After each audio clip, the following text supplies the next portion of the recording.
Imaginez une adolescente de 15 ans, yeux d'ambre brûlants comme le soleil du désert, chassée de son village sous les cris de sorcellerie et les regards haineux. Clara May Donovan, sans mêlé blanc et comanche, n'a plus que la poussière rouge et un bijong presque vide pour unique héritage. Pourtant, au cœur de la nuit glacée,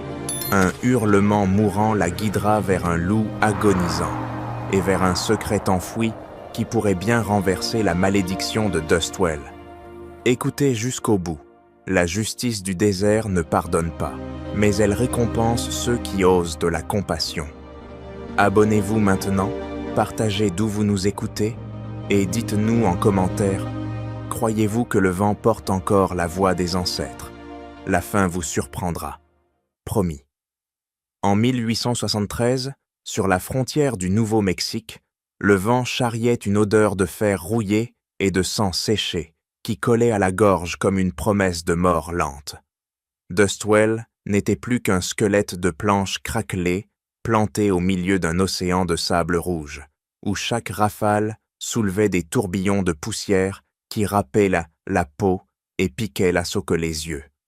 Les puits étaient à sec depuis 3 saisons, les troupeaux réduits à des carcasses blanchies par le soleil, et les bandits rôdaient la nuit comme des ombres affamées, laissant derrière eux des fermes pillées et des corps pendus aux poteaux télégraphiques. Les habitants, visages creusés par la faim et les regrets, cherchaient un coupable pour apaiser leur rage. Ils en trouvèrent un, facile, isolé, parfait pour porter le poids de leur malheur. Clara May Donovan avait 15 ans, une silhouette élancée taillée dans le vent et la solitude, des yeux ambres qui semblaient avoir capturé la lumière du désert avant qu'elle ne s'éteigne. Fille d'un immigrant blanc aux mains calleuses et d'une mère comanche tuée lors des dernières razzias, elle portait en elle le mélange que la ville haïssait sans oser le nommer. Son père, éleveur de chevaux sur une parcelle de terre ingrate, avait disparu un soir d'orage, retrouvé la gorge tranchée près de l'enclos vide, les poches retournées.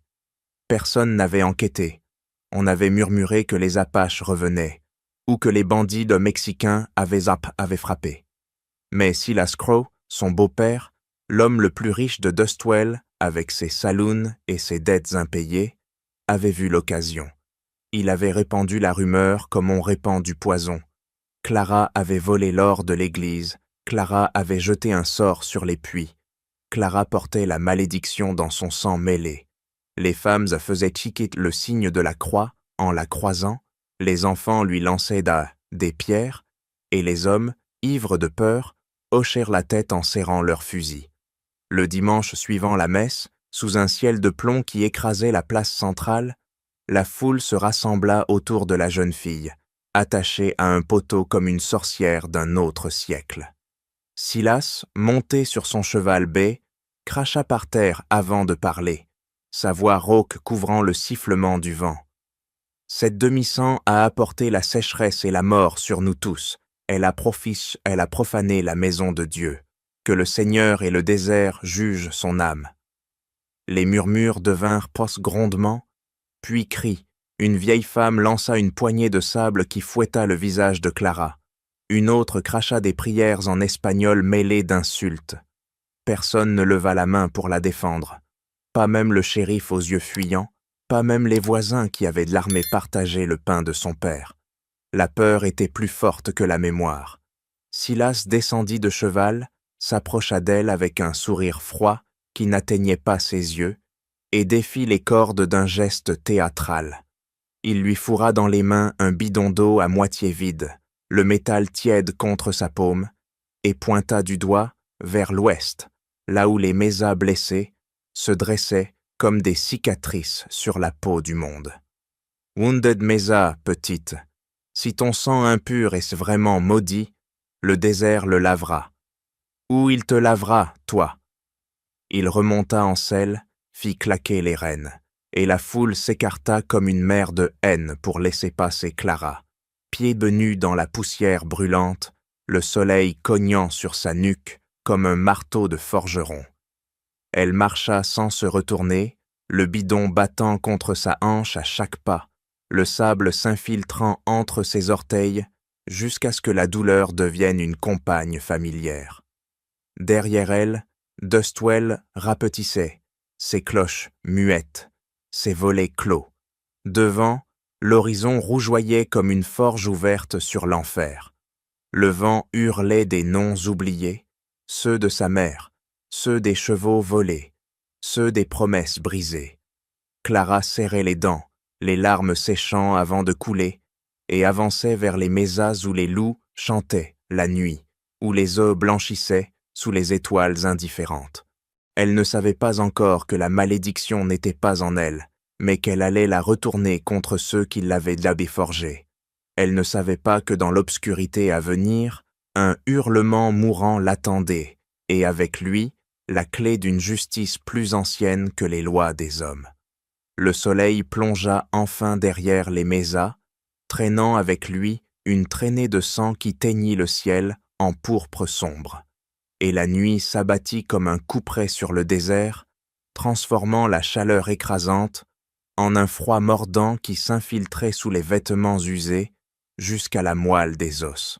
Clara trébucha sur une pierre cachée dans le sable, le bidon vide claquant contre sa cuisse comme un rappel moqueur de la soif qui lui brûlait déjà la gorge,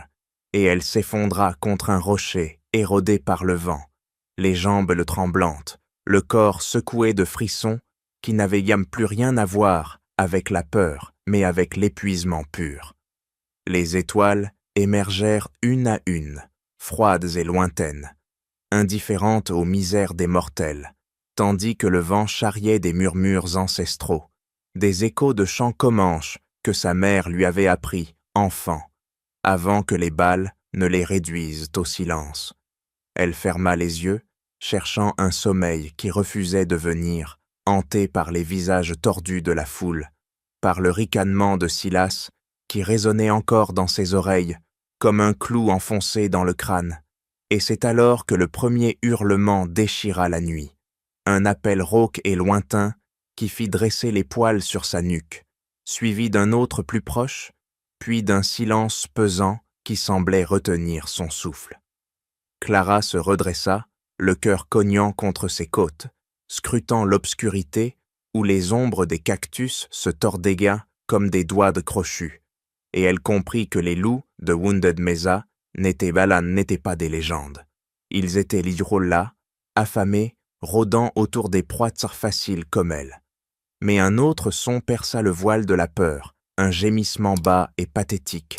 Pas un cri de chasse mais une plainte brisée, venue d'un arroyau asséché à quelques mètres, où l'eau avait depuis longtemps fui sous la terre craquelée.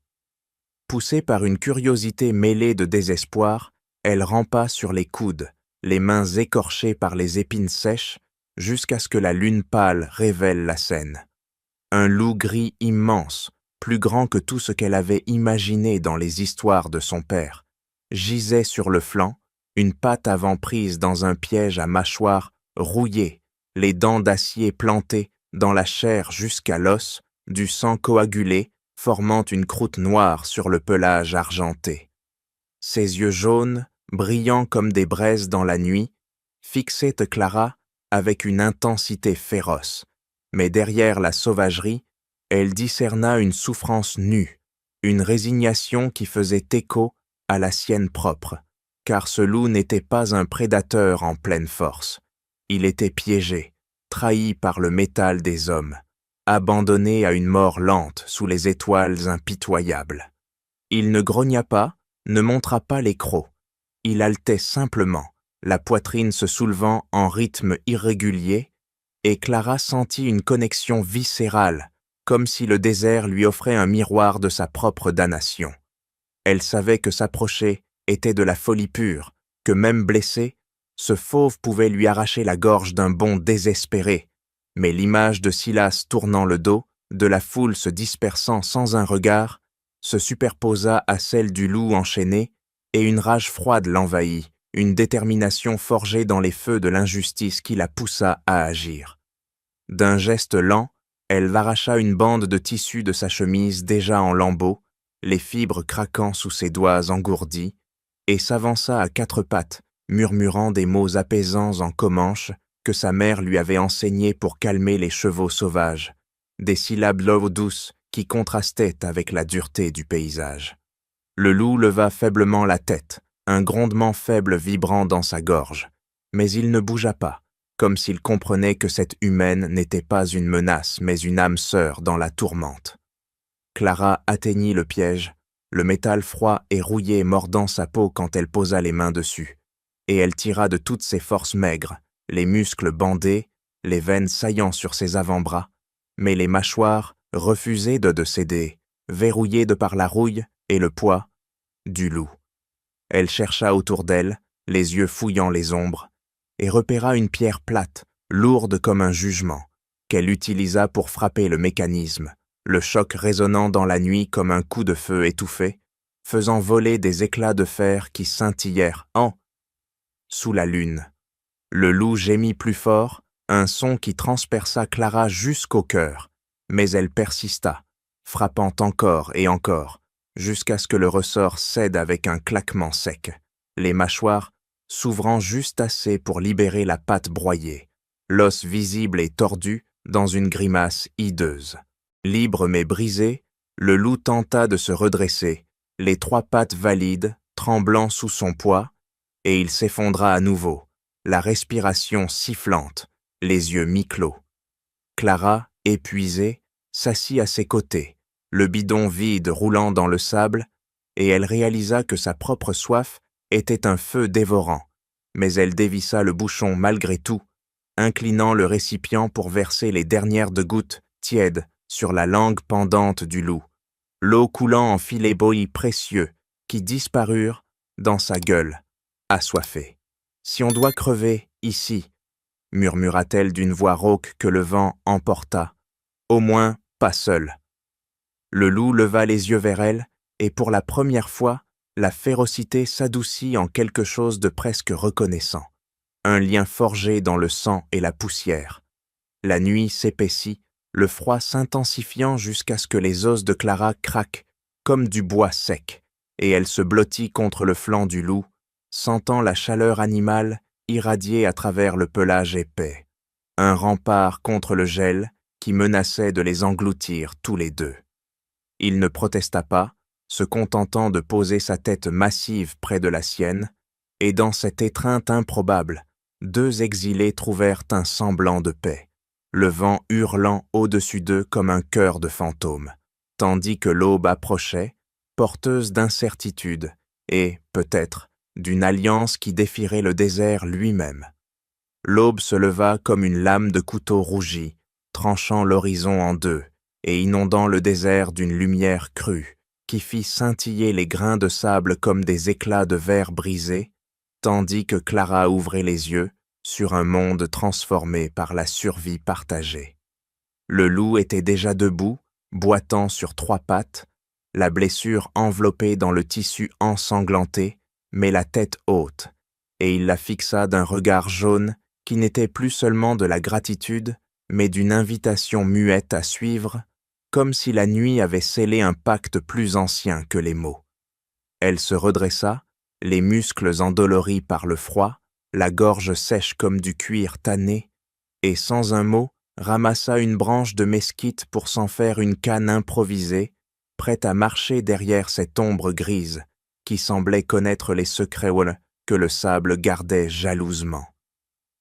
Ils avancèrent à travers les Badlands, le loup en éclaireur, reniflant l'air chargé de poussière et de promesses lointaines d'eau, guidant Clara vers des cuvettes où la rosée nocturne s'accrochait encore aux feuilles épineuses des yuccas qu'elle léchait avidement pour apaiser la brûlure de sa soif, tandis qu'il creusait le sol craquelé avec sa patte valide pour déterrer des racines fibreuses, dures comme des câbles, mais gorgées d'une humidité salvatrice qu'il partageait en silence. Le soleil montait, impitoyable, transformant l'air en fournaise où les mirages dansaient comme des fantômes d'oasis, et Clara apprenait à lire les signes que le loup lui enseignait sans parole. Un vol de vautours au loin signalait une carcasse à éviter, Un changement dans le vent portait l'odeur âcre de coyotes rivaux qu'ils contournaient en rampant sous des surplombs rocheux, leurs corps pressés l'un contre l'autre pour masquer leur chaleur aux prédateurs. Les Stulors se fondirent en une épreuve rythmée par la faim et la vigilance où Clara chassait les lézards avec des pierres lancées avec précision, les faisant rôtir sur des braises qu'elle allumait en frottant des silex volés aux ruines d'un campement abandonné, la chair maigre et filandreuse partagée équitablement, le loup dévorant sa part avec une délicatesse surprenante, malgré ses crosses luisants.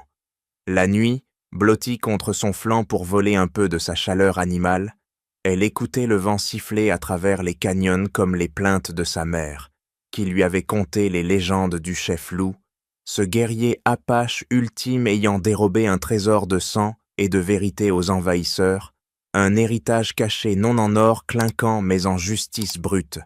enfoui pour que seuls les purs de cœur le retrouvent. Ces récits, murmurés dans l'obscurité, prenaient vie sous les étoiles, et Clara se demandait si ce loup n'était pas un écho de ces mythes, un gardien envoyé par les ancêtres pour la mener vers une rédemption qu'elle n'osait encore nommer. Au troisième lever de lune, alors que la fatigue pesait comme du plomb sur ses paupières et que la patte du loup enflait malgré les cataplasmes de boue séchée, il bifurqua soudain vers une fissure dans la paroi d'une mesa, une crevasse si étroite que Clara dut se faufiler de côté, les épaules râpées par la pierre rugueuse, jusqu'à émerger dans une alcôve ombreuse où le vent mourait en un murmure. Là, gravés dans la roche rouge par des mains oubliées, des symboles anciens brillaient faiblement. Un soleil stylisé aux rayons acérés et une tête de loup hurlante, identique à la marque tatouée sur le poignet de sa mère. Un sceau de lignée que Clara portait en elle comme une cicatrice invisible. Le loup s'arrêta, grattant le sol avec insistance, révélant sous une couche de sable fin une trappe de pierre usée, scellée par des os blanchis et des cailloux entassés, et ensemble, ils creusèrent, les mains de Clara saignant sur les arêtes vives, les griffes du loup, labourant la terre avec une urgence fébrile. La trappe céda enfin avec un grondement sourd, libérant un souffle d'air froid et stagnant qui sentait la poussière millénaire et le fer oxydé,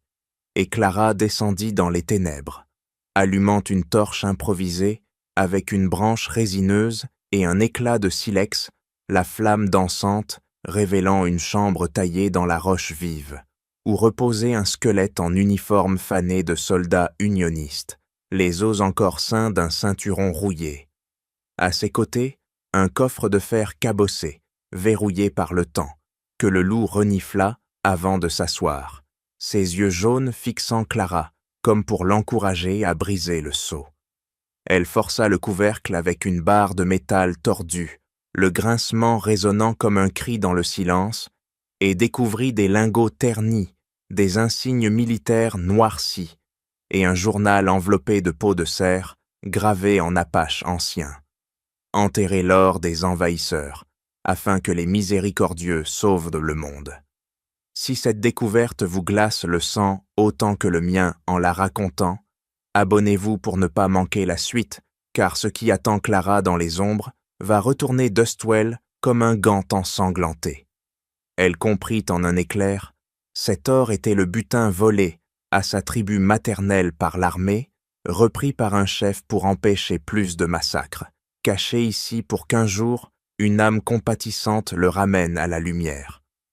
Clara referma le coffre, le cœur battant, prenant seulement une poignée de lingots et un pendentif d'argent à tête de loup, symbole du vrai chef, tandis que le loup veillait, prêt à défendre ce secret contre le monde qui les avait rejetés tous les deux. Les semaines suivantes s'écoulèrent dans un flou de chaleur et de vent incessant, où Clara et le loup, désormais solides sur ses quatre pattes, la cicatrice rosée comme une marque de guerre, tracèrent un chemin sinueux à travers les dunes mouvantes et les plateaux fissurés, évitant les pistes des caravanes et les fumées de lointaines des campements de bandits qui pillaient dans les rares de convois, encore assez fous pour traverser ces terres maudites. Elle avait tanné une peau de coyote pour s'en faire un manteau rudimentaire, les poils rêches protégeant sa peau brûlée par le soleil, et le pendentif d'argent pendait à son cou, froid contre sa poitrine, un rappel constant du poids qu'elle portait désormais, tandis que le loup, sentant l'approche d'un orage plus grand que les tempêtes habituelles, accéléra le pas vers l'est, ses yeux scrutant l'horizon où un mur de poussière s'élevait comme une armée de fantômes en marche. Le ciel vira au cuivre sombre, le vent se muant en un hurlement primal qui soulevait des rideaux de sable si denses qu'ils effaçaient le soleil en un clin d'œil, transformant le jour en crépuscule rougeâtre, et Clara dut s'accrocher à la crinière épaisse du loup pour ne pas être balayée, les grains fouettant son visage comme des aiguilles lavées de verre, aveuglantes et suffocantes. Ils trouvèrent Pôn refuge dans une grotte peu profonde, l'entrée à demi obstruée par des rochers, où le loup se posta en sentinelle, le corps tendu contre les rafales qui rugissaient d'yom dehors comme des démons déchaînés. Et Clara, pelotonnée contre lui, sentit pour la première fois une force nouvelle couler dans ses veines, forgée par les épreuves et la découverte qui avait changé la donne, prête à affronter ce qui l'attendait au-delà de la tempête. Lorsque le vent tomba, enfin, après 2 jours d'un chaos qui avait redessiné les dunes et enterré des arroyos entiers, ils émergèrent dans un monde lavé, l'air chargé d'une odeur âcre de terre mouillée et de promesses de brisées, et Clara, les cheveux collés par la sueur et la poussière, ajusta son manteau, ses yeux ambre durcis par la résolution, marcha d'un pas assuré vers Dustwell qui se profilait au loin, ses planches noircies par le soleil, semblant plus misérables que jamais sous le ciel nettoyé. Le loup trottait à ses côtés, la tête haute, son pelage luisant comme de l'argent poli, et les 10 rares voyageurs qu'ils croisèrent sur la piste détournèrent les yeux, murmurant des prières ou des malédictions, car une fille revenue du désert avec un fauve pour ombre n'était pas un spectacle que l'on oubliait facilement. Dustwell apparut comme un fantôme de son ancien moi, les rues de vide balayées par des tourbillons résiduels, les habitants barricadés derrière des volets, claquant comme des dents de peur. Mais Clara n'hésita pas, poussant la porte battante du saloon, The Miner's Rest, d'un coup d'épaule, le bois grinçant sous la pression, et l'atmosphère enfumée, chargée de whisky rance et de tabac froid, se figea net lorsque les regards se tournèrent vers elle. Silas était là, avachi au bar, une bouteille à moitié vide devant lui, vantant à un cercle de buveurs hébétés comment il avait pris possession de la terre des Donovan, ses doigts gras, traçant des lignes imaginaires sur une carte froissée. Mais quand il leva les yeux et croisa ceux de Clara, la bouteille glissa de sa main, se brisant au sol en un éclat de verre qui miroita comme des étoiles tombées. Il se leva d'un bond maladroit, le visage blême sous la crasse, balbutiant des mots incohérents qui se perdirent dans le silence soudain du saloon, où les joueurs de poker figèrent dans leurs cartes et les serveuses reculèrent contre le mur, tandis que le loup entrait derrière Clara, s'asseyant calmement à ses pieds, ses crocs luisants mais immobiles, une présence qui pesait plus lourd que n'importe quel revolver. Clara s'approcha du bar d'un pas mesuré, le sable crissant sous ses bottes improvisées, et posa sur le comptoir le pendentif d'argent et un vieux colt rouillé extrait du coffre, le métal froid claquant contre le bois éraflé, avant de fixer Silas d'un regard qui n'avait plus rien, de l'enfant terrifié qui l'avait chassé. « Ceci est l'héritage de ceux que tu as fait taire, » dit-elle d'une voix basse mais tranchante comme une lame neuve, portant à travers la pièce comme un verdict, « et la preuve que ton mensonge a des dents. » Silas ricana, un son forcé qui sonna creux, sa main plongeant vers son holster avec une lenteur pathétique, mais le loup bondit avant que les doigts n'atteignent la crosse, ses mâchoires se refermant sur le bras avec une précision chirurgicale, un craquement d'os résonnant suivi d'un hurlement qui fit trembler les verres.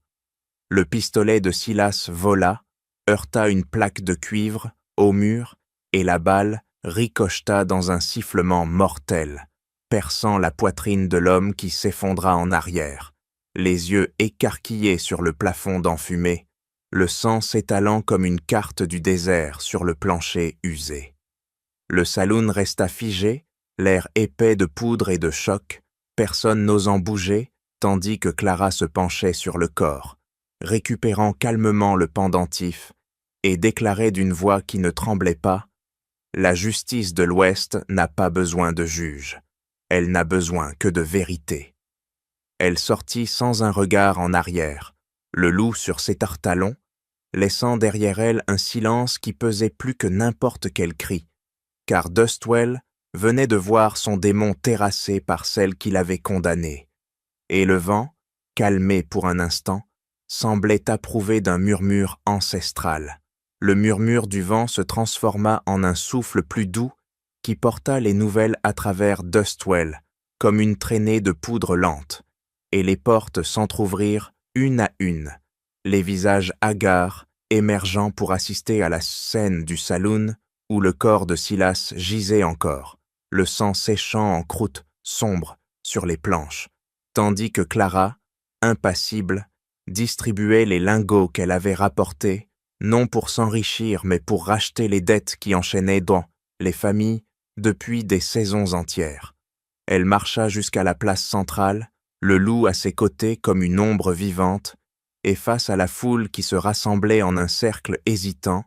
elle parla d'une voix ferme qui coupa net les murmures, expliquant comment l'or enfoui n'était pas un trésor personnel, mais un legs volé, destiné à ceux qui sauraient l'utiliser pour panser les plaies du désert plutôt que pour les creuser plus profonds. Les jours suivants virent Dustwell se métamorphoser sous une activité fiévreuse, les hommes réparant les pompes des puits avec des outils achetés grâce aux lingots, les femmes semant des graines dans les champs irrigués par un canal improvisé qui canalisait l'eau rare des mésas, et Clara supervisait sans commander, ses mains calleuses guidant les travaux tandis que le loup patrouillait les abords, dissuadant les bandits rescapés qui osaient encore rôder près des frontières de la ville. Elle rebâtit une cabane modeste au bord du sable, à l'orée des Badlands, avec des planches récupérées et des pierres surtaillées par ses propres efforts. Un refuge où le feu crépitait la nuit et où les histoires du passé se racontaient à voix basse, non plus comme des malédictions, mais comme des leçons gravées dans la roche. Les saisons tournèrent, la sécheresse cédant peu à peu à des pluies de sporadiques qui verdoyèrent les arroyaux, et Clara devint la gardienne silencieuse, celle que l'on consultait pour les disputes sur l'eau ou les incursions de coyotes, son jugement tranchant comme une lame affûtée sur la pierre du désert, toujours accompagné du loup, dont la présence imposait un respect muet. On cessa de l'appeler la sorcière ou la maudite. Les enfants la suivaient à distance, fascinés par l'animal qui ne mordait jamais sans raison, et les anciens hochaient de la tête en murmurant « Wolf Keeper », un titre né des vents qui portait en lui la mémoire des ancêtres et la promesse d'une justice vigilante. Elle enterra le reste de l'or avec le journal Apache dans la chambre secrète, scellant la trappe sous une couche de sable éternelle, préservant le secret pour que seul le temps décide s'il devait ressurgir. Chaque crépuscule, Clara s'asseyait sur le seuil de sa cabane, le regard perdu vers Wounded Mesa, où les ombres s'allongeaient comme des doigts accusateurs, et le loup s'allongeait à ses pieds, ses yeux jaunes reflétant le soleil couchant en braise mourante, un rituel qui ançait la ville dans une paix précaire, mais réelle. Puis vint la première vraie pluie, un déluge qui transforma les rues en rivières de boue et fit gonfler les puits comme des veines revivifiées, et dans la nuit qui suivit, le loup se leva sans un bruit, effleura du museau la main de Clara dans un adieu muet, et s'éloigna vers l'horizon, sa silhouette fondant dans les dunes comme un esprit retournant à la poussière qui l'avait forgé. Dustwell prospéra modestement, les récoltes poussant là où le sable avait régné, les enfants grandissant sans la peur qui avait autrefois étouffé leurs rires, et les récits autour des feux parlaient morning toujours de la fille chassée qui avait sauvé une bête agonisante, prouvant que la compassion, dans ce monde impitoyable, pouvait renverser les malédictions et forger des légendes durables. Clara, Wolfkeeper jusqu'à la fin, veilla sur ce fragile équilibre, son pendentif battant contre sa poitrine comme un cœur ancestral, sachant que le loup n'était pas parti pour toujours, mais qu'il errait dans les vents, gardien invisible d'un désert qui avait enfin appris la miséricorde. Et voilà, l'histoire de Clara May Donovan, la Wolfkeeper de Dustwell, s'achève sur les vents du désert qui portent encore son écho. Qu'en pensez-vous? La compassion peut-elle vraiment renverser une malédiction? Ou le sable efface-t-il tout? Partagez vos réflexions en commentaire. Likez si le récit vous a touché et abonnez-vous pour d'autres légendes du Far West. Merci de m'avoir accompagné jusqu'au bout. À la prochaine poussière rouge.